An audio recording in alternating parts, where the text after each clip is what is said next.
মুভির নাম বিষ্ণুপ্রিয়া, আর এটা মুভির দ্বিতীয় পর্ব। দাঁড়ান, প্রথম পর্ব দেখেননি বলে দৌড় দিয়েন না, প্রথম পর্বের পুরো কাহিনীটাই এখানে টুক করে বলে দিচ্ছি। বালু আর বিষ্ণু দুজনেই ন্যাংটাকালের কলেজের টুকরো বন্ধু। রোজকার মতো তাদের কলেজের মোড়ে আড্ডা দিচ্ছিল, কিন্তু বালু খেয়াল করে প্রিয়া নামের একটা মেয়ে রোজ কলেজে যাওয়ার পথে তার দিকে চেয়ে এক কলিজা ছ্যাদ করে মিষ্টি হাসি দেয়। বালু তো পুরো দমে ফিদা, সে ধরেই নেয় প্রিয়াও তাকে ভালোবাসে। কিন্তু বালু নিজে একটু সহজ সরল টাইপের হওয়ায় তার ভালোবাসার কথা জানাতে বন্ধু বিষ্ণুকে প্রিয়ার কাছে পাঠায়। আর বিষ্ণু প্রিয়ার কাছে যেতেই কাহিনী পুরো উল্টে যায়। প্রিয়া সাফ জানিয়ে দেয়, আমি তো বালুকে নয় তোমাকে ভালোবাসি, আমি এতদিন তোমার দিকেই চেয়ে থাকতাম। I love you Vishnu. লেজালা আকাম তো একটা হয়েই গেল, একদিকে প্রিয়ার ভালোবাসা, অন্যদিকে কলিজার বন্ধু। বিষ্ণু অবশেষে প্রিয়াকেই বেছে নেয়, আর এতে সেই কলিজার বন্ধুটাই হয়ে ওঠে বিষ্ণুর সবচেয়ে বড় শত্রু। কিন্তু বিষ্ণু আর প্রিয়া এইসবে পাত্তা না দিয়ে এক অসম্ভব রোমান্টিক প্রেমে মেতে ওঠে। এদের প্রেম ক্লাসরুম, লাইব্রেরি, পুকুর পাড়, জঙ্গল পেরিয়ে বিষ্ণুর ফাঁকা বাসায় পর্যন্ত পৌঁছে যায়। প্রিয়ার জন্মদিনে বিষ্ণু প্রিয়াকে সারপ্রাইজ দিতে এক নির্জন জঙ্গলে ঝর্ণার ধারে নিয়ে যায়, যেটা ছিল কাপলদের স্বর্গ। কিন্তু সেই স্বর্গই মুহূর্তে নরকে পরিণত হয়। একদল লোক তাদের আক্রমণ করলে বিষ্ণু প্রিয়াকে বাঁচাতে তাদের মেরে আহত করে। কিন্তু তখনই সে জানতে পারে এরা গুন্ডা নয়, এরা ছিল সিভিল ড্রেসে থাকা পুলিশ। ব্যাস, পুলিশের গায়ে হাত তোলার অপরাধে বিষ্ণু অ্যারেস্ট হয়।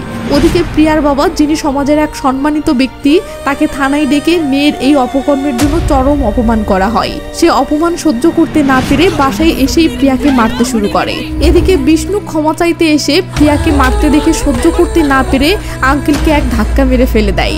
ব্যাস, এই এক ধাক্কাটাই বিষ্ণুর জীবনের কাল হয়ে দাঁড়ায়। প্রিয়ার বাবা এই ধাক্কায় এতটাই অপমানিত হন যে তিনি নিজের পায়ের জুতো খুলে বিষ্ণুকে খুবই জঘন্যভাবে জুতো পেটা করেন। প্রিয়ার সামনে এভাবে জুতা পেটা বিষ্ণুর বুকেও আগুন ধরিয়ে দেয়। তার উপর আবার প্রিয়াও যোগাযোগ করছে না। ব্যাস, সেই রাতেই দেখা যায় প্রিয়ার বাবার গ্যারেজে দাউ দাউ করে আগুন জ্বলছে। সবাই আগুন নেভাতে ছুটে আসতেই প্রিয়াও বেরিয়ে আসে, আর ঠিক তখনই বিষ্ণু এসে দুম করে প্রিয়ার হাতটা ধরে ফেলে। এই পর্যন্তই ছিল প্রথম পর্বের কাহিনী, এখন বাকিটা দেখতে চলেছেন। তো প্রিয়া বিষ্ণুকে টেনে তাদের বাসার দোতলার স্টোর রুমে নিয়ে আসে ও অস্থির হয়ে বলে, বিষ্ণু আমাকে ক্ষমা করে দিও, আমার কারণেই তোমাকে এতটা অপমান হতে হয়েছে। এটা শুনে বিষ্ণু বলে, আরে তুমি কেন ক্ষমা চাচ্ছ, এখানে তোমার কোনো দোষ নেই। এই বলে বিষ্ণু পাগলের মতো প্রিয়ার নাকে মুখে কপালে চুমু খায় ও জড়িয়ে ধরে বলে, আমি তোমাকে অনেক ভালোবাসি প্রিয়া। ওদিকে আগুন কিছুটা নিয়ন্ত্রণে এসেছে, তবে এখনো সবাই আগুন নিয়েই ব্যস্ত।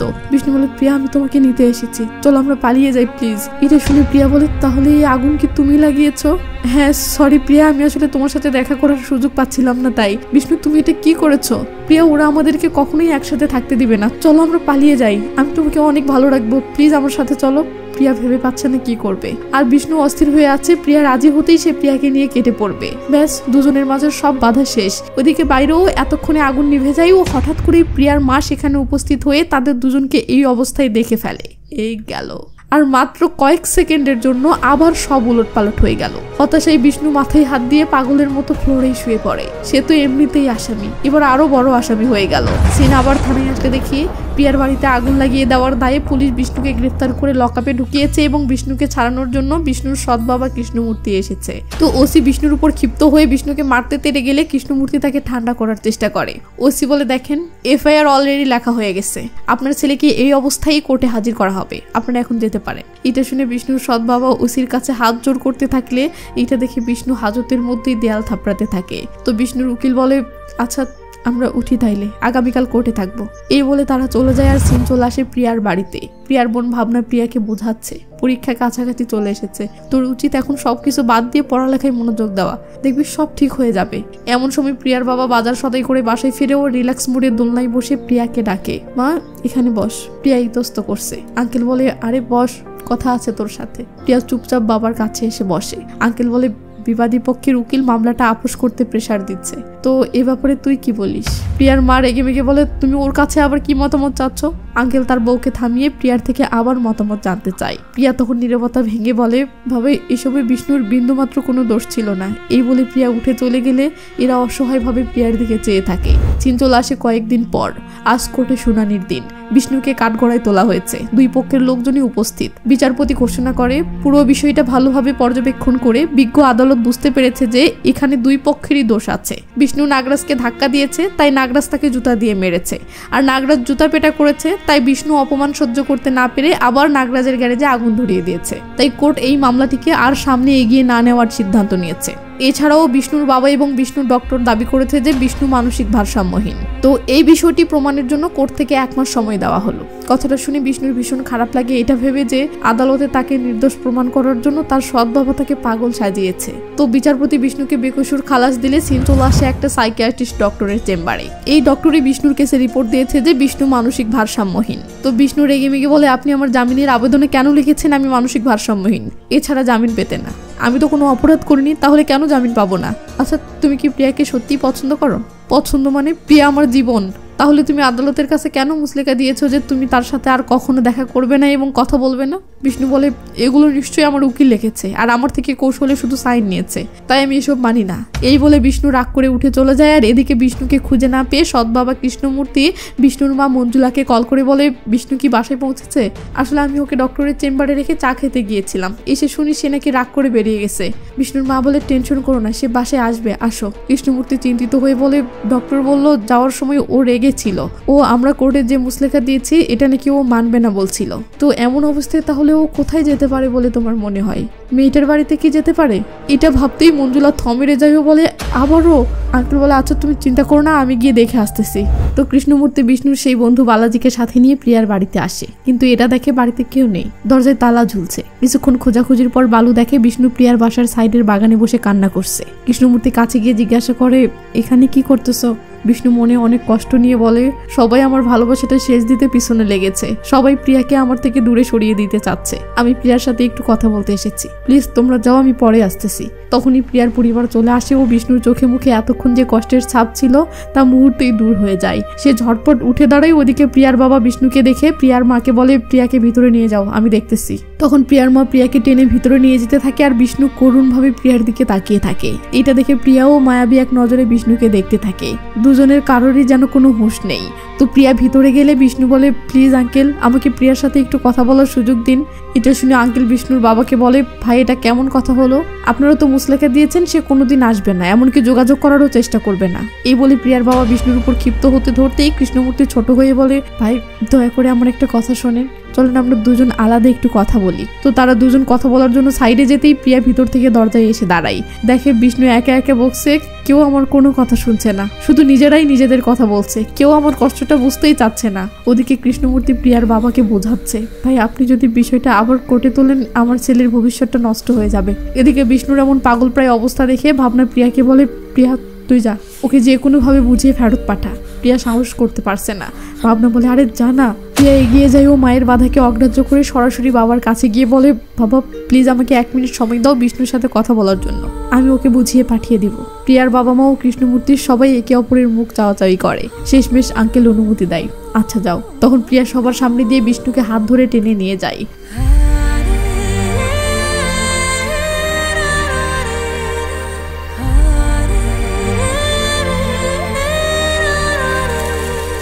সবাই ভাবতেছে আমরা এই বয়সে প্রেমে পড়ে গোল্লাই গেছি, চলো আমরা দুইজন মন দিয়ে পড়ালেখা করি, পরীক্ষায় ভালো রেজাল্ট করে সবাইকে মিথ্যা প্রমাণ করে দেই যে আমরা ভালোবেসে গোল্লাই যাইনি। এটা শুনে বিষ্ণু বলে, তাহলে আমাকে এখন কি করতে হবে তুমি বলো। প্রিয়া বলে, পরীক্ষা শেষ হওয়ার আগ পর্যন্ত তুমি আমার সাথে দেখা করার চেষ্টা করবে না, আর নিজেও ভালো করে পড়ালেখা করবে, আমাদের বাড়িতে এসে ঝামেলা করবে না। আমি না করার পরেও তুমি যদি আবার আসো।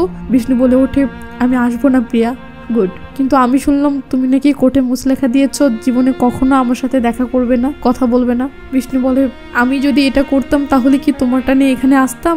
এটা শুনে প্রিয়া স্বস্তির একটা নিঃশ্বাস ফেলে বলে, আমি জানতাম প্রিয়াকে ছাড়া বিষ্ণু বাঁচতে পারবে না। বিষ্ণু কষ্টে ভেঙে আসে ও বলে, প্রিয়া লোকে বলে মৃত্যুর যন্ত্রণা অনেক কঠিন, কিন্তু এখন তোমার কথা ভেবে প্রতিটা সেকেন্ড আমি সেই কষ্টের ভিতর দিয়ে যাচ্ছি। এটা শুনে প্রিয়া ইমোশনাল হয়ে বলে, I love you Vishnu, I love you too Priya. এরপর তারা আর কোনো কথা না বলে অজস্র কষ্ট বুকে চাপা দিয়ে একে অপরকে দেখতে থাকে। প্রিয়া চলে যাওয়ার জন্য এক পা এগিয়েও আবার ফিরে এসে বিষ্ণুর বুকের বাঁ পাশে আঙ্গুল রেখে বলে, আমি চিরকাল তোমার এইখানে থাকতে চাই বিষ্ণু। যদি কোনো কারণে আমাদের রাস্তা মাঝপথে আলাদা হতে ধরে তবে মনে রেখো, তোমার মুখটাই হবে দুনিয়াতে দেখা আমার সর্বশেষ দৃশ্য, এটা আমি ওয়াদা করলাম। প্রিয়ার বলা এই 4টি লাইন মনে রাখবেন, সামনে কাজে আসবে। এই বলে প্রিয়া চলে আসলে বিষ্ণু তার সাথে সাথে চলে আসে। ও কাউকে আর কোনো পাত্তা না দিয়ে সোজা বাড়ির দিকে হাঁটা দেয়, যা দেখে এরা সবাই তো রীতিমতো অবাক। প্রিয়ার বাবা ঘরে আসলে বউ বলে, তুমি ওরে কথা বলতে দিলে কেন? আঙ্কেল ঠান্ডা মাথায় বলে, ওকে পরীক্ষাটা শেষ করতে দাও, তারপর কি করতে হবে প্ল্যান করে রেখেছি। তবে এই ঘটনার পরে সবার মধ্যে একটা পজিটিভ পরিবর্তন এসেছে। প্রিয়া এবার মনোযোগ দিয়ে পড়াশোনা করতে পারছে। ওইদিকে বিষ্ণু ও প্রিয়াকে দেওয়া কথা রাখতে তুমুল পড়াশোনা শুরু করেছে, মানে তার মনেও কিছুটা শান্তি এসেছে। তো এখানে একটা গানের মাধ্যমে ঘটনাগুলো দেখিয়ে গল্পটাকে সামনে এগিয়ে নিয়ে যাওয়া হয়, তাই সিনগুলো আপনাকে দেখতে হবে, নয়তো বুঝতে পারবেন না ঘটনা কোন দিকে যাচ্ছে। সো সিনগুলো চলুক, আর এই ফাঁকে আমি একটা কাজ ছেড়ে নিই, কেমন? আমি যা বলি সেগুলোতে কান দিয়েন না, মনোযোগ দিয়ে শুধু সিনগুলো দেখবেন, কেমন? ওয়ানিক্স হচ্ছে সবচেয়ে বিশ্বস্ত বুকমেকার, পিএসজি এবং সিডি অ্যাপের অফিসিয়াল পার্টনার। এই অ্যাপে আপনি cricket, football, tennis live match দেখতে পারবেন এবং তাদের স্কোর ভবিষ্যদ্বাণী করে সহজেই অর্থ উপার্জন করতে পারবেন। সেই সাথে বিএমডব্লিউ গাড়ি, আইফোন, ল্যাপটপ এবং আরো অনেক নগদ পুরস্কার জেতারও সুযোগ রয়েছে। এই অ্যাপটিতে আপনি crash, crystal, under and over 21 ইত্যাদি গেম খেলে সহজেই আয় করতে পারবেন। আপনি বিকাশ, নগদ, রকেট, ব্যাংক, ক্রিপ্টো, পেপাল এবং অন্যান্য সহজ পদ্ধতির মাধ্যমে সহজেই আপনার জেতা টাকা তুলতে পারবেন। এখানে আপনি 24 আওয়ার 7 ডেজ গ্রাহক সহায়তা পাবেন। তাই এক্ষুনি গুগলে ওয়ানিক্স সার্চ করে প্রথম ওয়েবসাইটে গিয়ে রেজিস্ট্রেশন করুন। আর হ্যাঁ, রেজিস্ট্রেশনের সময় আমার প্রচার কোড SRRE ব্যবহার করে প্রথমবার ডিপোজিটে 20,000 টাকা পর্যন্ত পান। তো এই গানের মধ্য দিয়ে দুইটি গুরুত্বপূর্ণ ঘটনা ঘটে। প্রথমত, প্রিয়ার বাবা তাকে বেঙ্গালুরুর একটা কলেজে ভর্তি করার ব্যবস্থা করে। প্রিয়া সেই বিষয়টি একটা চিঠির মাধ্যমে বিষ্ণুকে জানাতে চাইলে ভাবনা বলে, এটা এখন বলার দরকার নেই, বিষ্ণু শুনলে রেগে যাবে, আগে পরীক্ষাটা শেষ হোক তারপর জানাস। প্রিয়া তাই করে। আরেকটা ঘটনা হলো, ভাবনার জন্য বিয়ের প্রস্তাব আসে। ওদিকে শেষ পরীক্ষার দিন প্রিয়া হল থেকে বের হয়ে একটা চিঠি নিয়ে বিষ্ণুকে খুঁজতে থাকে, কিন্তু কোথাও না পেয়ে শেষমেশ বালুর হাতেই সেটা তুলে দিয়ে বলে, বিষ্ণুকে খুঁজে পেলে এই চিঠিটা দিও। হ্যাঁ, দিয়ে দেবো, ভুলে যেও না কিন্তু। বালু মাথা নেড়ে সায় দিলে প্রিয়া চলে যায়। একটু পরেই সেখানে বিষ্ণু আসে ও অস্থির হয়ে এদিক সেদিক প্রিয়াকে খুঁজতে থাকে। খুঁজতে খুঁজতে সে পেয়ে যায় বালুকে। বালু কলেজের করিডোরে দাঁড়িয়ে প্রিয়ার চিঠিটা পড়ছিল। বিষ্ণুকে দেখে সে তাড়াতাড়ি সেটা লুকিয়ে ফেলে ও বলে, কিরে বিষ্ণু, তোর পরীক্ষা কেমন হলো? বিষ্ণু বলে, পরীক্ষার কথা বাদ দে, তুই প্রিয়াকে দেখেছিস? বালু বলে ওঠে, না। বিষ্ণু প্রিয়াকে খুঁজতে চলে গেলে বালু মনে মনে বলে, এবার দেখবি আসল খেলা। এদিকে বিষ্ণু প্রিয়াকে কোনোভাবে রিস্ক করতে না পেরে তাদের বাড়িতে চলে যায়। কিন্তু এ কি, এখানে তো কেউ আছে বলে মনে হচ্ছে না। বিষ্ণু কিছুক্ষণ সেখানে অপেক্ষা করে বালুর বাড়িতে আসে। বালু প্রিয়ার চিঠিটা পড়ছিল। প্রিয়া লিখেছে, প্রিয় বিষ্ণু, আমার বাবা ব্যাঙ্গালোরে বদলি হয়েছে, তাই আমরা সবাই সেখানে শিফট করেছি। এমন সময় বিষ্ণু চলে আসে। বালুর মা দরজা খুলে দিয়ে বালুকে ডেকে দেয়। বালু তাড়াতাড়ি চিঠিটা লুকিয়ে উঠে আসে। বালুর মা বলে, ওর সাথে একটু সাবধানে কথা বলিস। বিষ্ণু এই কথাটা শুনে ফেলে। সে বাইরে গিয়ে বালুকে জিজ্ঞাসা করে, তোর মা এটা কেন বললো? বাদ দে, এমনি বলছে। এখন বল, কি জন্য এসেছিস? আমি প্রিয়ার বাড়িতে গিয়েছিলাম, দেখি সেখানে কেউ নেই। তুই কি ওর কোনো খবর জানিস? এটা শুনে বালু একটু চিন্তা করার ভান করে বলে, তাহলে তো আমি যা ধারণা করেছি সেটাই সঠিক। কি ধারণা? বললে তুই তো রাগ করবি। না, আমি রাগ করবো না, তুই বল। আসলে তুই যেমন ভেবেছিস প্রিয়া ও এরকম মেয়ে না, সে হইল প্রজাপতি। এক ফুল থেকে আরেক ফুলে উড়ে বেড়ানোই তার কাজ। বিষ্ণুর সাথে সাথে রেগে গিয়ে তার কলার ধরে বলে, কোনো উপকার যদি করতে পারিস তো করবি, নয়তো প্রিয়ার কোনো ব্যাপারে বাজে বকবি না। এই বলে বিষ্ণু চলে যায়। এদিকে অনেক রাত হয়ে গেছে, তবু বিষ্ণু বাসায় ফেরেনি। তখন কৃষ্ণমূর্তি বালুকে সাথে নিয়ে প্রিয়ার বাসার এরিয়াতে যায়, কিন্তু আশেপাশে কোথাও বিষ্ণুকে খুঁজে পায় না। বাট দেখে দরজার তালা ভাঙা, তার মানে বিষ্ণু ভিতরে আছে। খুঁজতে খুঁজতে তারা বিষ্ণুকে দোতলার স্টোর রুমে গিয়ে পায়।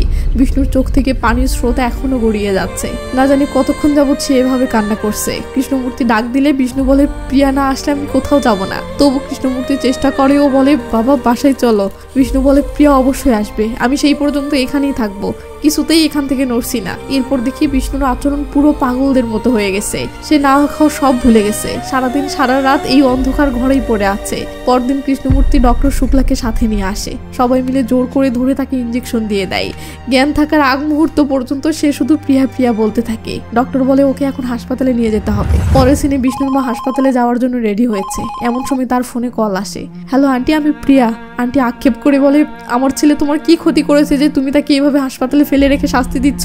আন্টি, কি হয়েছে বিষ্ণুর? প্রেমের জালে ফেলে তুমি আমার ছেলের নামে মিথ্যা অপবাদ দিয়ে তাকে জেল হাজত পর্যন্ত নিয়ে সেরেছ, অথচ নিজেরা ঠিকই অন্য জায়গায় গিয়ে সুখে জীবনযাপন করছো।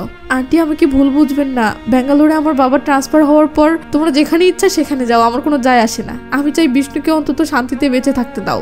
এই বলে মঞ্জুলা ফোন রেখে দেয়। ওদিকে এসব কথা শুনে প্রিয়ার মনটা অনেক খারাপ হয়ে যায়। পরের দৃশ্যে আমরা দেখি বিষ্ণু হাসপাতালের বেডে ঘুমাচ্ছে। তার পাশেই কৃষ্ণমূর্তি ক্লান্ত শরীরে টেবিলে মাথা রেখেই ঘুমিয়ে পড়েছে। মঞ্জুলা পরম মমতায় ছেলের মাথায় হাত রাখতেই কৃষ্ণমূর্তি জেগে যায়। মঞ্জুলা বলে, তোমার সাথে একটা কথা আছে, বাহিরে আসো। হাসপাতালের বারান্দায় হাঁটতে হাঁটতে মঞ্জুলা বলে, মেয়েটা কল দিয়েছিল, তারপর আমি দুর্ব্যবহার করে ফোন রেখে দিছি যাতে আর ফোন না করে। এখন বলো ডক্টর কি বললো? কৃষ্ণমূর্তি বলে ও মেয়েটার জন্য আপসেট হয়ে পড়েছিল, তাই প্রিয়ার হঠাৎ চলে যাওয়ায় সে মানসিকভাবে অনেক আঘাত পেয়েছে। ডক্টর বলল ওকে যে কোনো রকমের টেনশন থেকে দূরে রাখতে হবে। এমন সময় ডক্টর শুক্লা সেদিক দিয়ে যাচ্ছিল। তারা ডক্টরকে বিষ্ণুর কথা জিজ্ঞেস করলে ডক্টর বলে ও ভালোই আছে, তবে মেয়েটার কথা ভাবলেই প্রেশার ফিল করছে, এজন্য সবার সাথে বাজে ব্যবহার করছে।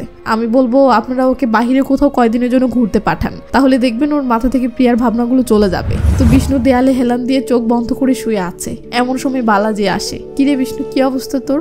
এই তো ভালোই। তুই বলছিলি না প্রিয়ার খোঁজ নিতে? আমি ওদের নতুন বাসার ঠিকানা এনেছি। কি ভাবছেন বালু ভালো হয়ে গেছে?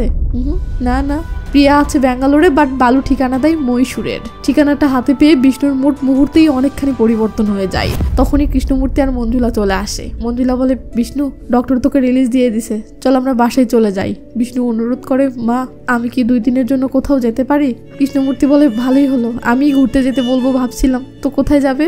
মহীশূর। আঙ্কেল আন্টি তো খুশি এটা ভেবে যে ঘুরতে গেলে প্রিয়াকে ভুলে যাবে, আর ওদিকে বিষ্ণু খুশি এটা ভেবে যে সেখানে গেলে প্রিয়াকে পাবে, আর এদিকে বালু খুশি এটা ভেবে যে সে বিষ্ণুকে এবার পাগল বানাবে। তো বালু বিষ্ণুকে হাত ধরে ওয়ার্ড থেকে বের করে আর মনে মনে বলে তুই কি ভেবেছিস প্রিয়াকে আমার থেকে ছিনিয়ে নিয়ে সুখে থাকবি?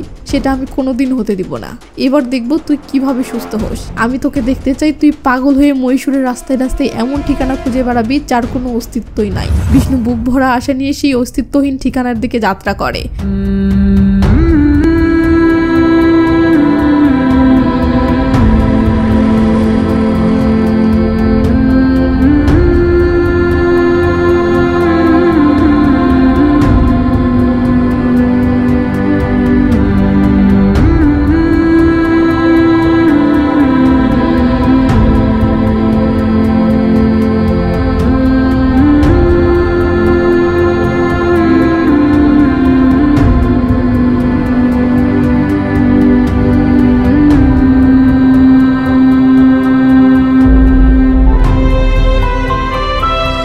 এর মাঝে পরীক্ষার রেজাল্ট আসে। বিষ্ণু ভালো নাম্বার পেয়ে পাশ করেছে। মা বাবা দুজনেই খুশি, কিন্তু বিষ্ণুর সেদিকে কোনো খেয়াল নেই।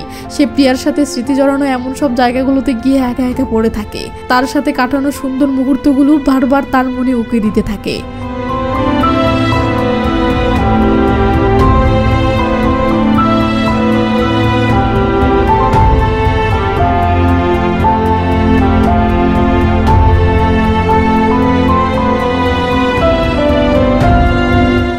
ওদিকে প্রিয়াও বিষ্ণুর সাথে কোনোভাবে যোগাযোগ করতে না পেরে বিষ্ণুর বাড়ির ঠিকানায় একটা চিঠি পোস্ট করে ও টেলিফোনের দোকানদারকে বলে যায় দাদা বিষ্ণু নামের কেউ যদি ফোন করে তাহলে আগামীকাল আবার এই সময়ে কল দিতে বলবেন। এদিকে বালু হারামজাদা আগে আগে প্রিয়াদের বাসায় চলে আসে। আন্টির সাথে চা খেতে খেতে বিষ্ণুর নামে নানা বদনাম শুরু করে, যেন বিষ্ণুর প্রতি আন্টির প্রচুর ঘৃণা জন্মে। একটা সময় ভাবনা আর প্রিয়া বাসায় আসলে বালুকে দেখে ভাবনা খুশি হয়ে হাই হ্যালো করছে, আর ওদিকে প্রিয়া সিঁড়ি বেয়ে উপরে ওঠার সময় বালুর দিকে চেয়ে আছে। মনে প্রিয়ার চোখে হাজারো প্রশ্ন, কিন্তু মায়ের ভয়ে কিছু বলতে পারছে না। তো পরে আন্টি চলে যেতেই প্রিয়া চলে আসে ও বালুকে ডেকে নিয়ে বলে আমি একদিনও কল দিয়ে বিষ্ণুকে পাচ্ছি না, প্রতিদিন ওর মা রিসিভ করে। বালু বলে আসলে একটা সমস্যা হয়ে গেছে। কি সমস্যা? বিষ্ণু একদিন আমাদের বাসায় এসে আমাকে মেরেছে। আমি ওকে তোমার চিঠিটা দিয়েছিলাম, কিন্তু সে তোমাকে আর আমাকে নিয়ে আজে বাজে কথা বলেছে। আমরা নাকি গোপনে প্রেম করছি। বলো এটা কি ওর ঠিক হয়েছে? প্রিয়া বলে ও হাসপাতালে কেন? আচ্ছা তাইলে তুমিও এটা জেনে গেছো? কি জেনে গেছি? বিষ্ণু মানসিকভাবে অসুস্থ। কি? হ্যাঁ, তোমরা চলে যাওয়ার পর সে তালা ভেঙে তোমাদের বাসায় ঢুকেছে। এরপর থেকে দিনরাত সেখানেই থাকতে শুরু করে। কেউ কিছু জিজ্ঞাসা করলে তার উপর ক্ষিপ্ত হয়ে যায়। ও এখন কেমন আছে? আমি জানি না প্রিয়া, মহীশূরের একটা মেন্টাল হাসপাতালে ওর চিকিৎসা চলছে। এটা শুনে প্রিয়ার বুকের ভিতরটা ভেঙে কান্না আসে, বাট সে মন খুলে কাঁদতেও পারছে না, তাই সে অনেক কষ্টে চোখের পানি আড়াল করে নেয়। ওদিকে বিষ্ণুর বাবা বাসায় ফিরলে দরজার সামনে প্রিয়ার পাঠানো একটা চিঠি কুড়িয়ে পায়, যেটা থেকে সে প্রিয়ার চিঠিটা পেয়ে যায়। ব্যাস এর পরের দিনই বেঙ্গালুরুরে প্রিয়ার ঠিকানায় চলে আসে। সৌভাগ্যক্রমে বাসাতে শুধু প্রিয়া ও ভাবনাই ছিল। প্রিয়া বিষ্ণুর বাবাকে পেয়ে মনে মনে খুশি হয় ও ভাবে নিশ্চয়ই পজিটিভ একটা কিছু হতে চলেছে। কিন্তু কৃষ্ণমূর্তি হাই হ্যালো করার পর কিছুক্ষণ চুপ থেকে বলে বিষ্ণু হাসপাতাল থেকে রিলিজ হয়েছে, সে এখন একটু ভালোর দিকে। তুমি যদি ওর মানসিক উন্নতি দেখতে চাও তাহলে প্লিজ ওর জীবনে আর কখনো এসো না। তুমি শিক্ষিত একটা মেয়ে, তাই আশা করি বুঝতে পারছো। এই বলে আঙ্কেল চলে গেলে প্রিয়া এক বুক কষ্ট নিয়ে ভাবনাকে বলে আমার ভালোবাসা যদি সত্যি হয় তাহলে বিষ্ণু অবশ্যই আমার কাছে আসবে। সিন 2 দিন পর চলে আসে বিষ্ণুর সেই কলেজ ক্যান্টিনে। বিষ্ণু সকাল সকাল একা এসে এখানে বসে পড়েছে ও প্রিয়ার স্মৃতিগুলো মনে করে অস্থিরতায় ছটফট করতে করতে ভাবছে প্রিয়া আসলে আছে কই, কোথায় গেলে আমি প্রিয়ার সন্ধান পাবো। বিষ্ণুর অস্থিরতা দেখে গণেশ ভয়ে পানি খেতে দিলে বিষ্ণু বলে কিরে বালু এখানে আর আসে না নাকি? গণেশ বলে না দাদা, সে তো এখন বেশিরভাগ সময় ব্যাঙ্গালোরেই থাকে। ও ব্যাঙ্গালোর কি করে? প্রিয়া আপু বেঙ্গালুরুর ন্যাশনাল কলেজে ভর্তি হয়েছে, তাই বালু এখন বেশিরভাগ সময় সেখানেই থাকে। মাঝে মাঝে যখন এখানে আসে তখনও ঘন্টার পর ঘন্টা ফোনে প্রিয়া আপুর সাথেই কথা বলে। বিষ্ণু তো অবাক, যে প্রিয়াকে সে সারা মহীশূর তন্ন তন্ন করে খুঁজতে খুঁজতে পাগল হতে চলেছে, সেই প্রিয়া বেঙ্গালুরুরে আছে সেটা আবার বালু জেনেও বলেনি। কেমন না লাগে। ব্যাস বিষ্ণু রেগে মেগে সোজা বাসায় চলে আসে ও তার মাকে বলে, মা তোমার সাথে কথা আছে। মা উঠে আসলে বিষ্ণু বলে, এখানকার সব কলেজের অ্যাডমিশন ক্লোজ হয়ে গেছে, আমি কি বেঙ্গালুরুর কলেজে চেষ্টা করতে পারি? বিষ্ণুর মা তো জেনে গেছে প্রিয়া বেঙ্গালুরুরে থাকে, তাই সে বেঙ্গালুরুর কথা শুনে না করতে যাবে এমন সময় বিষ্ণুর সৎ বাবা কৃষ্ণমূর্তি নিজেই বেঙ্গালুরুর একটা কলেজের ভর্তি ফর্ম বের করে দিয়ে বলে, আমার বন্ধু ওখানে প্রিন্সিপাল, আমি সব কথা বলেছি, তুমি গেলেই ভর্তি করে নেবে। বিষ্ণু বিস্মিত হয়ে কৃষ্ণমূর্তির দিকে তাকায় ও ফর্মটা নিয়ে রুমের দিকে চলে যেতেই আন্টি কৃষ্ণমূর্তিকে বলে, প্রিয়া বেঙ্গালুরুরে আছে এটা জেনেও তুমি ওকে বেঙ্গালুরুরে কেন যেতে দিচ্ছ? আঙ্কেল বলে, আমি জানিও ও সেখানে পড়ালেখা করতে যাচ্ছে না, ও যাচ্ছে মেয়েটার জন্য। ভেবেছিলাম মেয়েটার থেকে দূরে থাকলে ও ভালো থাকবে, কিন্তু এখন আমার এটা নিয়ে ভয় হচ্ছে ও মেয়েটার থেকে দূরে থাকলে আদৌ বাঁচতে পারবে কিনা। ও যদি মেয়েটার সাথে ভালো থাকে তাহলে তাই করুক। ওদিকে দূরে থেকে বিষ্ণু এসব শুনতে পাচ্ছিল। সে যে বাবাকে সৎ বাবা বলে কখনো মর্যাদা দিত না, ভালোবেসে কখনো বাবা ডাকতো না, আজ সেই বাবার এমন ভালোবাসায় বিষ্ণু ইমোশনাল হয়ে যায় ও আঙ্কেলের কাছে এসে জীবনে এই প্রথমবার আঙ্কেলকে পরম এক ভালোবাসায় বাবা বলে ডাকে। তো বিষ্ণু চলে গেলে কৃষ্ণমূর্তি নির্বাক পাথরের মতো দাঁড়িয়ে থাকে, তার চোখে পানি আসি আসি করছে। সে ইমোশনাল হয়ে বলে, মঞ্জুলা, বিষ্ণু আমাকে বাবা ডেকেছে। মঞ্জুলারও স্বপ্ন ছিল বিষ্ণু কৃষ্ণমূর্তিকে মেনে নিবে, তাই সেই স্বপ্ন পূরণ হওয়াতে সেও ইমোশনাল হয়ে পড়ে। পরের দিন সকালে দেখি বিষ্ণু বেঙ্গালুরুর কলেজের ক্যাম্পাসে চলে এসেছে এবং প্রিয়ার অপেক্ষায় আপন খেয়ালে ডুবে বসে আছে। আসলে বিষ্ণু এতদিন পুরো দুনিয়ার সাথে যুদ্ধ করে যাচ্ছিল জাস্ট একটা শক্তিতে, যে প্রিয়া তাকে ভালোবাসে। কিন্তু বিষ্ণু এখন যখন জানতে পেরেছে যে বালু প্রিয়ার কাছে আসে এবং প্রিয়া বালুর সাথে ঘন্টার পর ঘন্টা কথা বলে, ব্যাস লড়াকু বিষ্ণু কেমন যেন দুর্বল হয়ে পড়েছে, তার মনোবল ভেঙে গেছে। তার এখন প্রিয়ার থেকে একটাই জানার যে প্রিয়া এখনো কি তাকেই ভালোবাসে। তো প্রিয়া সিদ্ধার্থ নামের একটা ছেলের সাথে কলেজে আসে ও সেই ছেলের সাথে গল্প করতে করতে ভিতরে যেতে থাকে, যা দেখে বিষ্ণুর মনোবল আরো ভেঙে যায়, কারণ একদিকে বালুর সাথে সন্দেহ, এখন আবার এই ছেলে। তো প্রিয়া ক্লাসে চলে গেলে বিষ্ণু সেখানে বসেই অপেক্ষা করতে থাকে। কলেজ ছুটি হলে সে ছাত্রছাত্রীদের ভিড়ে প্রিয়াকে দেখতে পায় এবং দেখে প্রিয়ার সাথে সেই ছেলেটি নেই। ব্যাস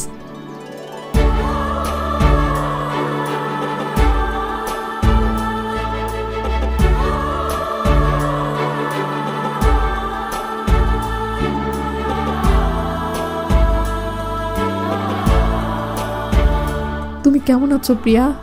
ভালো, তুমি কেমন আছো? বিষ্ণু কিছু বলার আগেই সেই সিদ্ধার্থ ছেলেটি আবার চলে আসে ও বলে, প্রিয়া তুমি এখানে আর আমি তোমাকে পুরো কলেজ খুঁজতেছি, চলো দেরি হয়ে যাচ্ছে। প্রিয়া বলে, আমার একটু দেরি হবে, আমার কলেজ মেট এসেছে, অনেকদিন পর দেখা, আপনি যান, আমি চলে আসবো। এটা শুনে ছেলেটি চলে যায় ঠিকই, কিন্তু পিছনে গিয়ে এইভাবে তাকিয়ে থাকে। বিষ্ণু বলে, ছেলেটিকে? প্রিয়া বলে, ভাবনার এঙ্গেজমেন্ট হয়েছে, আর এটা ভাবনার হবু স্বামীর ভাই, নাম সিদ্ধার্থ, এই কলেজেই পড়ে। এরপর প্রিয়া বলে, চলো কোথাও বসে কথা বলি। হাঁটতে হাঁটতে বিষ্ণু বলে, তুমি আমাকে না জানিয়ে কিভাবে বেঙ্গালুরু আসতে পারলে? প্রিয়া বলে, না জানিয়ে মানে? আমি তো একটা চিঠিতে সব লিখে বালুকে দিয়েছিলাম তোমাকে দেওয়ার জন্য। বিষ্ণু শখ খেয়ে বলে, চিঠি? বালু তো আমাকে কোনো চিঠি দেয়নি, বরং সে বলছে তুমি আর আমাকে ভালোই বাসো না। প্রিয়া বলে, ও যে বললো তোমাকে নাকি চিঠি দিয়েছে। বিষ্ণু মাথা নেড়ে বলে, না এমন কিছুই হয়নি। প্রিয়া অবাক হয়ে বলে, ভালু তো আমাকে এটাও বললো যে তুমি নাকি পাগল। কি? ও তোমাকে বলেছে আমি পাগল হয়ে গেছি? এই বলে বিষ্ণু রেগে মেগে পাশের একটা বেঞ্চে গিয়ে বসলে প্রিয়াও তার পাশে এসে বসে। বিষ্ণু বলে, যখন ভালোবাসার মানুষটি হঠাৎ এমন করে হারিয়ে যায় তখন মানুষ শুধু পাগল কেন, মরেও যেতে পারে। এখন বলো, তোমার কাছেও কি আমাকে পাগল মনে হচ্ছে? আরে না, তাইলে কেন তুমি আমাকে একটা ফোন করলে না বা কোনোভাবে জানানোর চেষ্টা করলে না? যদি গণেশ আমাকে কিছু না বলতো আর আমার বাবাও আমাকে এই কলেজে পাঠানোর ব্যবস্থা না করতো, তাহলে হয়তো কখনো আমি তোমার সাথে দেখাও করতে পারতাম না। প্রিয়া বলে, আমি নিয়মিত তোমার বাসার ফোনে বহুবার কল করে তোমার সাথে যোগাযোগ করার চেষ্টা করেছি, কিন্তু সফল হয়নি। তো প্রিয়া আসলে এখনো বিষ্ণুকে ভালোবাসে কিনা এই কনফিউশনে বিষ্ণু তো মানসিকভাবে ভেঙে পড়তে ধরেছিল। বাট এখন যেই না সেই কনফিউশন ক্লিয়ার হয়, বিষ্ণুর সাথে সাথে প্রিয়ার হাতটা ধরে টেনে নিয়ে যেতে শুরু করে। প্রিয়া অবাক হয়ে বলে, বিষ্ণু কই নিয়ে যাচ্ছ আমাকে? দাঁড়াও। বিষ্ণু দাঁড়াইও বলে, চলো প্রিয়া আমরা পালিয়ে বিয়েটা করে ফেলি। প্রিয়া তো শখ খেয়ে যায়। বিষ্ণু বলে, দেখো বিয়ে হলো সবচেয়ে শক্তিশালী বন্ধন, তাই এটা হয়ে গেলে আমাদের সকল কনফিউশন দূর হয়ে যাবে। প্রিয়া আবেগে গানা ভাসিয়ে বিষ্ণুকে বলে, দেখো বিষ্ণু, ভাবনার বিয়ে কাছাকাছি চলে এসেছে, এই সময়ে আমি এসব করলে ওর বিয়েটা হয়তো ভেঙে যাবে। বিষ্ণু কাতর হয়ে বলে, আমার ভয় হচ্ছে প্রিয়া, আমার মন বলছে আমি হয়তো তোমাকে আবারও হারিয়ে ফেলবো। এরপর বিষ্ণু প্রিয়ার হাতটি ধরে বলে, প্লিজ প্রিয়া কথা দাও, তুমি আর কোনোদিন আমাকে ছেড়ে যাবে না। প্রিয়া হাতটি সরিয়ে নিয়ে বলে, আমি তোমাকে অনেক আগেই তো কথা দিয়েছি আমি চিরদিন তোমার এইখানে থাকবো। যদি কোনো কারণে আমাদের রাস্তা মাঝপথে আলাদা হতে ধরে তবে মনে রেখো তোমার মুখটাই হবে দুনিয়াতে দেখা আমার সর্বশেষ দৃশ্য। এটা আমি ওয়াদা করলাম। বলো, প্রিয়াকে ছাড়া যদি বিষ্ণু বাঁচতে না পারে তাহলে বিষ্ণুকে ছাড়া প্রিয়া বাঁচবে কি করে? বিষ্ণু কোনো উত্তর দেয় না। প্রিয়া বলে, আমার দেরি হয়ে যাচ্ছে, আমি যাই। প্রিয়া কিছু দূর যেতেই বিষ্ণু তাকে ডাক দিয়ে থামায় ও কাছে এসে বলে, তুমি কি এখনো আমার আগের সেই প্রিয়াই আছো যাকে আমি ভালোবেসেছিলাম? আমার সেই প্রিয়া কি এখনো বেঁচে আছে? প্রিয়া প্রশ্নের উত্তর না দিয়ে বলে, তুমি কি আমার সাথে বাস স্টপ পর্যন্ত আসবে? বিষ্ণু প্রিয়াকে বাস স্টপ পর্যন্ত এগিয়ে দেয়। পরের দিন বরাবরের মতো বালু যেই না প্রিয়াকে কল দেয়, প্রিয়া রেগে মেগে বলে, নিমক হারাম কোথাকার, তুই বন্ধু হয়ে কিভাবে বিষ্ণুর নামে এমন মিথ্যা কথাগুলো বানিয়ে বানিয়ে বলতে পারলি? বালু তখন প্রিয়াকে মানানোর চেষ্টা করতেই দুম করে বালুর পিঠে কেউ লাথি মারে আর বালু ছিটকে মাটিতে গিয়ে পড়ে। আমরা দেখি এটা বিষ্ণু। বালু বলে, তুই আমাকে মারছিস কেন? বিষ্ণু কিছু না বলে লাগাতার কয়েকটা থাপ্পড় মেরে বলে, তুই প্রিয়ার চিঠিটা কেন আমার থেকে লুকিয়ে রেখেছিস বল। বালু না বোঝার ভান করলে বিষ্ণু আবারও খেপে গিয়ে মারতে মারতে একটা বাঁশের সাথে ঠেসে ধরে বলে, তুই কত বড় হারামজাদা, নিজের প্রেমে ব্যর্থ হয়ে আমারটাও নষ্ট করে দেওয়ার জন্য উঠে পড়ে লেগেছিস। তুই ব্যাঙ্গালোর গিয়ে প্রিয়ার বাপ মাকে বলেছিস আমার মাথায় সমস্যা, আমি পাগল হয়ে গেছি। তুই কেমন বন্ধু, তুই একটা বিশ্বাসঘাতক। এটা শুনে বালুও খেপে গিয়ে বলে, তুইও তো আমার সাথে বিশ্বাসঘাতকতা করে আমার থেকে প্রিয়াকে ছিনিয়ে নিয়েছিস। এটা শুনে বিষ্ণুও খেপে গিয়ে বলে, শোন, সেদিন প্রিয়া যদি আমাকে বলতো সে তোকে ভালোবাসে তাহলে আমি আমার জীবন দিয়ে হলেও আমি তোদেরকে এক করে দিতাম। এই বলে বিষ্ণু বালুকে ইচ্ছে মতো মারতে থাকলে বালু হাসতে থাকে ও বলে, বন্ধু তুই ঠিক, আর তুই যা বললি তাও ঠিক, শুধু ঠিক নাই ওই মাইয়া, সে আমার দিকে তাকিয়ে হাসতো অথচ তোকে প্রপোজ করলো, আর এখন ব্যাঙ্গালোরে গিয়ে সিদ্ধার্থ নামের একটা ছেলেরে বিয়ে করার জন্য প্রস্তুতি নিচ্ছে। বিষ্ণু তো ব্যাঙ্গালোরে গিয়ে এই সিদ্ধার্থ ছেলেটিকে দেখেছে ও তারও কিছুটা এমনই সন্দেহ হয়েছে। তার উপর আবার বালু এটাই বলছে। এইসব আর নিতে না পেরে বিষ্ণু রেগে মেগে বালুকে মারতে শুরু করলে পরিস্থিতি বেগতিক দিকে বাবুর্চি মামা এসে এদেরকে থামায় ও বালুকে তাড়িয়ে দিয়ে বিষ্ণুকে সাইডে এনে একটা বেঞ্চে বসাই। বিষ্ণু বলে, জানেন মামা, ও প্রিয়াকে বলেছে আমি নাকি পাগল হয়ে গেছি, আর প্রিয়া এটা বিশ্বাস করতেও শুরু করেছে। যদিও প্রিয়া বলতেছে সে আগের মতোই আছে, কিন্তু আমি ওর আচরণে পার্থক্যটা পরিষ্কার বুঝতে পারছি। প্রিয়া আর আগের মতো নেই, এখন সে আমাকে পাগল ভেবে ভয় পাচ্ছে, অথবা সে আমাকে কৌশলে এড়িয়ে যেতে চাচ্ছে। পরের দিন সিন চলে আসে ব্যাঙ্গালোরের কলেজে। বিষ্ণু গাছতলায় বসে অপেক্ষা করে যাচ্ছে। অনেকক্ষণ পর প্রিয়া আসে ও বলে, তুমি কি সকাল থেকেই বসে আছো? বিষ্ণু মাথা নেড়ে বলে, এখন বলো কি সিদ্ধান্ত নিলে? কোন ব্যাপারে? আমাদের বিয়ের ব্যাপারে। রাস্তার ওপাশ থেকে সিদ্ধার্থ শকুনের মতো তাকিয়ে থেকে বোঝার চেষ্টা করছে তাদের মধ্যে কি চলছে। প্রিয়া বলে, প্লিজ বিষ্ণু, আমার পরিস্থিতিটা বোঝার চেষ্টা করো, এখন আমি এসব ভাবার পরিস্থিতিতে নেই। বিষ্ণু বলে, তুমি একবার শুধু বিয়েতে সম্মতি দেখো, আমি সবকিছু ছেড়ে তোমার কাছে চলে আসবো। প্রিয়া ইমোশনাল হয়ে বলে, ছেলেরা চাইলেই এমনটা করতে পারে, কিন্তু মেয়েরা এত সহজে পারে না, মেয়েদেরকে হাজারবার ভাবতে হয়। এদিকে বিষ্ণু এখনো প্রিয়ার থেকে কোনো ক্লিয়ার কাট অ্যান্সার পেল না, তাই বিষ্ণুর মাথা কিছুতেই পাতলা হচ্ছে না। এই জন্য বিষ্ণু বিরক্ত হয়ে বলে, আমি এত কিছু শুনতে চাই না, আমি কয়টা প্রশ্ন করব, তুমি না পেয়েছে জাস্ট হ্যাঁ অথবা নাতে উত্তর দেবে। এই ছেলেটা কি তোমাকে ভালোবাসে? হ্যাঁ। তুমি কি ওকে আমাদের ভালোবাসার ব্যাপারে বলেছ? না, কারণ ওকে এসব বললেও ও আমার বোনের বিয়েটা ভেঙে দেবে। বিষ্ণু বলে, তুমি যদি এটা এখন গোপন রাখো আর বিয়ের পর ওরা জেনে যায় তাইলে কি তোমার বোন খুব সুখে থাকবে? প্রিয়া কি বলবে ভেবে না পেয়ে চুপ করে থাকে। বিষ্ণুর তো কনফিউশন এখনো ক্লিয়ার হচ্ছে না, তাই সে বলে, প্রিয়া বলো, তুমি কি আমাকে সত্যি আগের মতোই ভালোবাসো, নাকি আমি পাগল ভেবে দ্বিধায় আছো? দূর, কি সব বলো।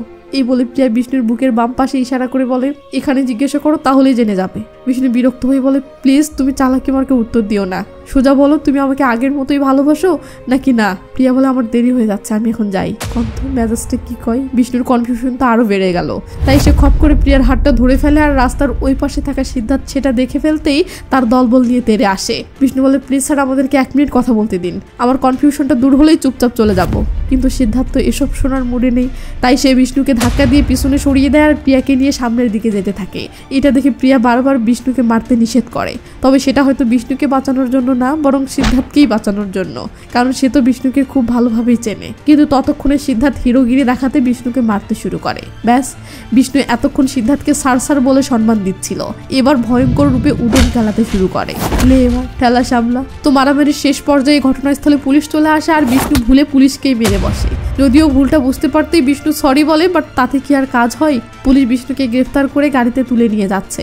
এমন সময় প্রিয়া চলে আসে ও অসহায় হয়ে বিষ্ণুর দিকে তাকিয়ে থাকে, আর বিষ্ণুও বারবার ফিরে ফিরে প্রিয়াকে দেখতে থাকে আর ওই সেই একই কথা ভাবতে থাকে। প্রিয়া কি এখনো সত্যি তাকে ভালোবাসে? সিন থানায় আসলে দেখিও ওসি বিষ্ণুকে মারতেছে। এমন সময় বিষ্ণুর বাবা উকিল এনে টাকার বিনিময়ে বিষ্ণুর বেল করিয়ে নেয়। ওসি তখন বিষ্ণুকে ছেড়ে দেয় ও বিষ্ণুর বাবাকে বলে নেক্সট টাইম আবার কোনো গন্ডগোল পাকালে আমি কিন্তু আর ছাড়বো না। ওদিকে বিষ্ণু কাউকে কোনো তোয়াক্কা না করে তাড়াহুড়ো করে থানা থেকে বেরিয়ে যায় ও থানার গেটে এসেই একটা বেবি ট্যাক্সি ডেকে সেটাতে উঠে পড়ে। পিছন থেকে বিষ্ণুর বাবা অনেক ডাকাডাকি করে বাট কোনো লাভ হয় না। সিন চলে আসে প্রিয়ার বাসায়। আমরা দেখি বিষ্ণু সিদ্ধার্থকে মেরে যে আহত করেছে, প্রিয়ার বাবা মা জামাই আদরে সিদ্ধার্থের সেই ক্ষতস্থানে ব্যান্ডেজ লাগিয়ে দিচ্ছে ও বলতেছে বাবা এগুলো যেন তোমার বাসায় জানিও না। সিদ্ধার্থ বলে না না আঙ্কেল জানাবো না। তো আঙ্কেল প্রিয়া কোথায়? প্রিয়া দোতলায় মন খারাপ করে বসে আছে। এমন সময় ভাবনা এসে প্রিয়াকে বলে বিষ্ণু এটা কোনো কাজ করলো? প্রিয়া সেই কথাই কান্না দিয়ে বরং জিজ্ঞাসা করে দিদি পুলিশ কি ওকে অনেক মেরেছে? ভাবনা বলে মারবে না আবার? কলেজের মধ্যে এইভাবে মাস্তানি করলে তাকে কি করবে? দেখিস নি ও সিদ্ধার্থকে কত বাজেভাবে মেরেছে। প্রিয়া বিষ্ণুর পক্ষ নিয়ে বলে দিদি এতে কিন্তু বিষ্ণুর কোনো দোষ ছিল না। সিদ্ধার্থ কেন আমাদের মাঝে নাক গলাতে আসলো? এত কিছুর পরেও প্রিয়া বিষ্ণুর পক্ষ নিচ্ছে দেখে ভাবনা রেগে যায়। এমন সময় বিষ্ণুর গলার আওয়াজ শোনা যায়। সে প্রিয়া প্রিয়া বলে ডাকছে। ভাবনা বলে ও শিট, ও মনে হয় আবার চলে এসেছে, তুই এখানেই থাক আমি দেখতেছি। এদিকে বিষ্ণুকে দেখে সিদ্ধার্থ বাধা দিতে তেড়ে আসলে বিষ্ণু ধাক্কা মেরে সিদ্ধার্থকে সামনে থেকে সরিয়ে দেয়। প্রিয়ার বাবা বলে তোমার সাহস কি করে হলো? তুমি আবারও এই বাড়িতে আসছো? তুমি এই মুহূর্তে এখান থেকে বের হও। বিষ্ণু অনুরোধ করে বলে প্লিজ আঙ্কেল আমাকে প্রিয়ার সাথে একটা মিনিট কথা বলতে দিন। তখনই সেখানে প্রিয়া চলে আসলে বিষ্ণু বলে প্রিয়া আমি তোমার সাথে কথা বলতে চাই, প্লিজ একটু বাহিরে আসো। প্রিয়া বাবা মায়ের সামনে বিষ্ণুর সামনে কেমন আচরণ করবে ভেবে পাচ্ছে না। প্রিয়ার বাবা রেগে মেগে প্রিয়াকে ভিতরে যেতে বললে বিষ্ণু অসহায়ের মতো বলে প্লিজ আঙ্কেল জাস্ট 1 মিনিটের জন্য একটু কথা বলতে দেন। প্রিয়া বলে বিষ্ণু এখন কথা বলার মতো পরিস্থিতি নেই, তুমি চলে যাও।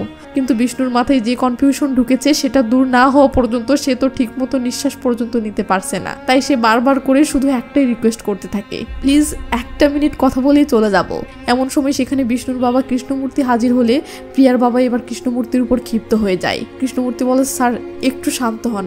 আগে যখন ও সারাদিন প্রিয়া প্রিয়া করতো আমরা বিষয়টাকে সিরিয়াসলি নেইনি, কিন্তু এখন আমি বুঝতে পারি সে আপনার মেয়েকে তার নিজের জীবনের চেয়েও অনেক বেশি ভালোবাসে। প্রিয়ার বাবা বলে তো কি হয়েছে? কৃষ্ণমূর্তি বলে প্লিজ স্যার আপনার মেয়েটাকে আমার ছেলের সাথে বিয়ে দিয়ে দেন, আমি তাকে নিজের মেয়ের মতো আগলে রাখবো। এটা শুনে প্রিয়ার বাবা রেগে মেগে এবার কৃষ্ণমূর্তিকে মারতে তেড়ে আসে ও রেগে মেগে কৃষ্ণমূর্তির শার্টের কলার চেপে ধরে। এটা দেখতেই সঙ্গে সঙ্গে যেই না বিষ্ণু ও প্রিয়ার বাবার কলার ধরে বসে, প্রিয়া চিল্লিয়ে ওঠে বিষ্ণু। বিষ্ণু প্রিয়ার দিকে তাকিয়ে থেমে যায় ও হুঁশে ফিরতেই তাড়াতাড়ি আঙ্কেলের কলার ছেড়ে শার্টটা ঠিকঠাক করে দিয়ে বলে সরি আঙ্কেল আমার ভুল হয়ে গেছে। প্রিয়া তুমি বাহিরে চলো, তোমার সাথে 1 মিনিট কথা বলবো। পরিবেশ অনেক ঘেটে গেছে, এখন তো কথা বলা আর সম্ভবই না। তাই প্রিয়া কঠোরভাবে বলে যে কথাই হোক তুমি যাও, আমরা পরে কথা বলবো। বিষ্ণুর বাবাও বিষ্ণুকে বোঝানোর চেষ্টা করে, ও পরে কথা বলবে বলেছে, চল বাবা আমরা এখন চলে যাই। বিষ্ণুর তো কনফিউশন দূর হচ্ছে না, মাথা তো পুরো গরম হয়ে যাচ্ছে। তাই সে প্রিয়াকে আবার বলে আমি শুধুমাত্র একটা কথা জানতে চাই, তুমি প্লিজ জাস্ট 1 মুহূর্তের জন্য বাহিরে আসো। আমার জাস্ট কনফিউশনটা দূর হলেই আমি চুপচাপ চলে যাব। বাবা মায়ের সামনে থেকে প্রিয়ার তো এইভাবে যাওয়া সম্ভবই নয়। তাই প্রিয়া সাফ সাফ বলে আমি এখন আসতে পারবো না, প্লিজ তুমি যাও।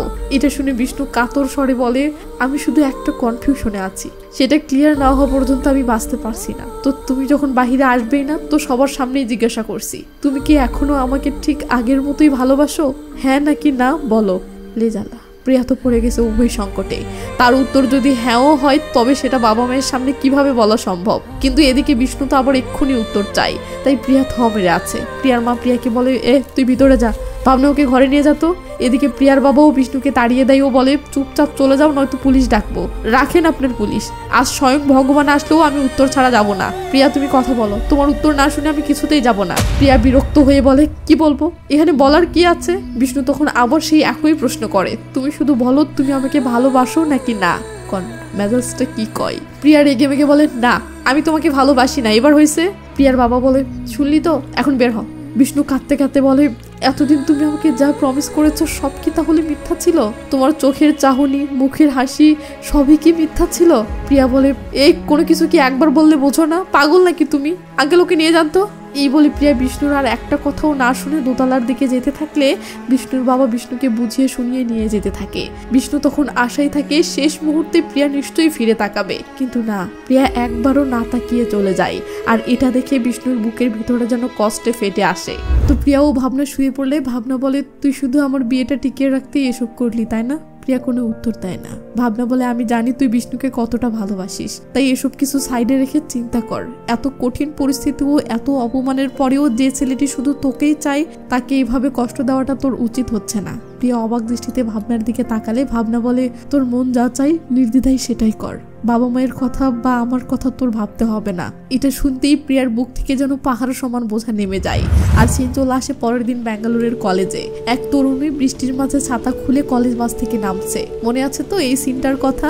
মুভির একেবারে শুরুতে এই সিনটা দিয়ে মুভি শুরু হয়েছিল। তো বুঝতেই পারছেন এই তরুণী আর কেউ নয়, এটা প্রিয়া। তো প্রিয়া কলেজের ভিতরে যাওয়ার সময় পথের ধারে কি যেন দেখে থমকে যায়। সে দেখে অন্যান্য দিনের মতো বিষ্ণু আজও সেই গাছতলায় নিথর বসে আছে। এটা দেখে প্রিয়া নিজেকে আর সামলাতে পারে না, তার মনের সকল দেয়াল ভেঙে বিষ্ণুর দিকে দৌড়াতে থাকে।